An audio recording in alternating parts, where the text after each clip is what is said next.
Welcome to LJC 1 TV 5 news. Vijayawada rural పరిధిలోని పాముల కోలవు నుంచి జగ్గంపూడి వెళ్లే రహదారి నిత్యం మృత్యుఘోషను వినిపిస్తున్న స్థానిక పోలీస్ శాఖకు మాత్రం చీమ కుట్టినట్లు కూడా లేకపోవడం విస్మయకరంగా ఉంది. నిబంధనలకు విరుద్ధంగా రోడ్లపై విచ్చలవిడిగా దూసుకుపోతున్న టిప్పర్ల లారీలను నియంత్రించడంలో పోలీస్ యంత్రాంగం పూర్తిగా విఫలమైంది. కాకిల పర్యవేక్షణ లోపం, మామూళ్ల మత్తులో సాగుతున్న నిర్లక్ష్యపు వైఖరి ఈ ఘోర రోడ్డు ప్రమాదాలకు ప్రధాన కారణమంటూ స్థానికులు తీవ్ర స్థాయిలో మండిపడుతున్నారు.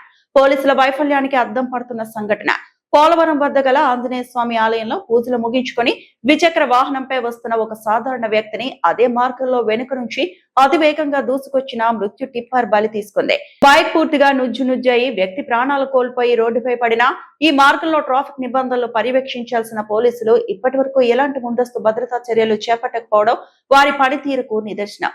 ప్రమాదం జరిగిన వెంటనే స్థానికులు స్పందించి పోలీసులకు సమాచారం ఇస్తేనే అధికారులు హుటాహుటిన ఘటనా స్థలానికి వచ్చారు. కానీ నిత్యం ఈ మార్గంలో టిప్పర్లు చేసే ర్యాష్ డ్రైవింగ్ ను అడ్డుకోవడంలో మాత్రం ట్రాఫిక్ మరియు స్థానిక పోలీసులు పూర్తిగా చేతులు ఎత్తేశారు. స్థానికుల ఆగ్రహం పోలీసుల తీరుపై నిలదీత.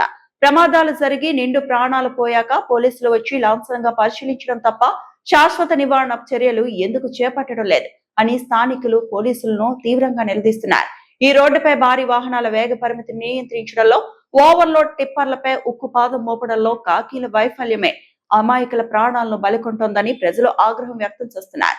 ఇప్పటికైనా పోలీస్ శాఖ కేవలం ఆంక్షల పేరుతో చేతులు దులుపుకోకుండా ఈ మార్గంలో నిత్యం పోలీస్ పెట్రోలింగ్ ఏర్పాటు చేసి ర్యాష్ డ్రైవింగ్ కు పాల్పడే టిప్పర్ డ్రైవర్లపై క్రిమినల్ కేసులు నమోదు చేయాలని డిమాండ్ చేస్తున్నారు. లేకపోతే ప్రజాగ్రహాన్ని ఎదుర్కోవాల్సి వస్తుందని హెచ్చరిస్తున్నారు.